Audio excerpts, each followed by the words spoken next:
जय श्री राधे कृष्णा। पौष मास की पूर्णिमा को देवी शाकंभरी पूर्णिमा के नाम से भी जाना जाता है। पूर्व काल में 100 वर्षों का दुर्भिक्ष पड़ा।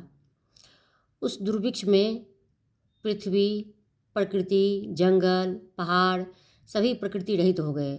सुखाड़ पड़ गया, अन्न और जल सूख गए। नदी, नाले, झरने, सरोवर, समुद्र सभी सूख गए। पानी का लेश मात्र भी पृथ्वी पर कहीं बचा नहीं। और पानी से रहित, जल से रहित पृथ्वी अन्न से विहीन हो गई, प्रकृति से रहित हो गई। घास फूस, कंद मूल, ऊंचे ऊंचे वृक्ष, पौधे सब सूख गए और पृथ्वी प्रकृति रहित होने से शून्य और वीरान पड़ गई। और सभी मनुष्य, जीव जंतु, ऋषि मुनि इधर उधर सब अपने अपने जगह को छोड़कर जल और अन्न की तलाश में इधर उधर भागने लगे। जब बहुत समय बीत गया तब सभी भूख और प्यास से व्याकुल होने लगे। तब वह सभी जो ऋषि मुनि थे, जो मनुष्य थे, वह देवी की आराधना करने में, उनकी स्तुति करने में वह सभी असमर्थ महसूस करने लगे। पूजा पाठ, जप तप, हवन इत्यादि सभी बंद हो गए, क्योंकि अन्न के बिना मनुष्य का शरीर दुर्बल हो जाता है और दुर्बल शरीर स्तुति करने में सक्षम नहीं होता। इस तरह से भगवती की आराधना से रहित ऋषि मुनि और मनुष्य सभी दुखी हो गए। उनकी आत्मा व्यथित हो गई, वह क्रंदन करने लगे।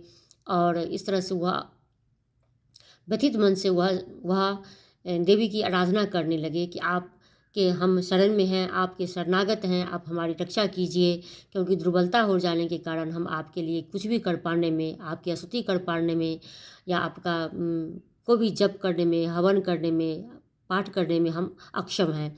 इसलिए हे देवी, शरणागत की आप रक्षा कीजिए।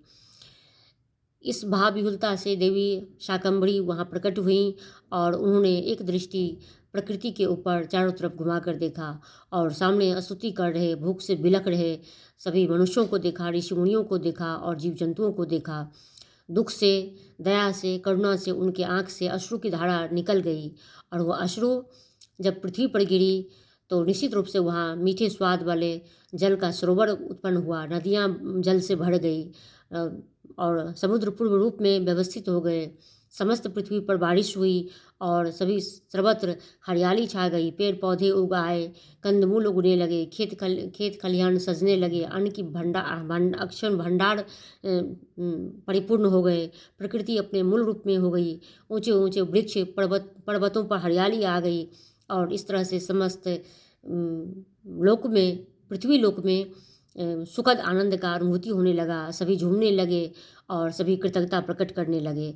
और मनुष्य को माता शाकंभरी ने अपने हाथ में से विभिन्न प्रकार के फलों और रसों से युक्त फल को उन्होंने नीचे गिराना शुरू किया। और कंद मूल, घास,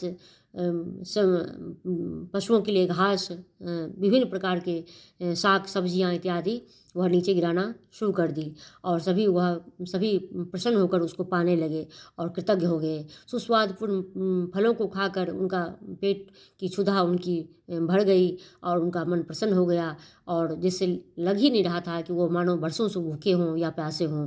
सभी तृप्त, सबकी आत्मा तृप्त हो गई। देवी शाकंभरी ने अपने हाथ से जो साग सब्जी, कंद मूल, फल इत्यादि नीचे गिराए, पृथ्वी लोगों को तृप्त किया, पृथ्वी पर रहने वाले जीव जंतु मनुष्यों को तृप्त किया। तभी से देवी का नाम शाकंभरी पड़ा।